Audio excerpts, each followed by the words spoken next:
Ошону көзөмөлдөбөйсүңөр дагы элдин ФПС жерине жайыт казыласыңар. Азыркы дүйнөдөгү акыбалды көрбөй атасыңарбы? Мына эртең Россиядан дүйнөдөгү балдар мынагу тополоңдордон кийин бардыгы кайтып келсе, каяка чыгарасыңар? Кайсы завод фабрика бар иштей турган? Кыргыздын эли иштеп аткан ФПСтин жери менен жайыт, талаада жүрөбү, Америкада жүрөбү, бит акча кылып, ошо айылга мал кылып койгон. Ушу Бишкекте жашагандар дагы. Эми ошол жайытты алып туруп, жанагы олигархтарга бере турган болсо, кооперативдер кимдер? Ошо байларда.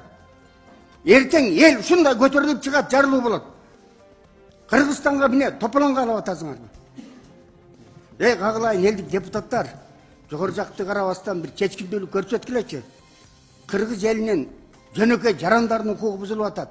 Эртең ошону жанагы кооперативтерди түзүп, асыл тукум чарба уруктугу бир поролоп алгандан кийин кыргыз байкуш каяка барат? Анан кыргыз элин билесиңер, бир көтөрүлгөндө сел болот. Кооперативде өрттөлөт, аны ээлер өрттөлөт. Бул мен коркутуп айтып атканым жок. Кыргыз ушуга барат аргасыз.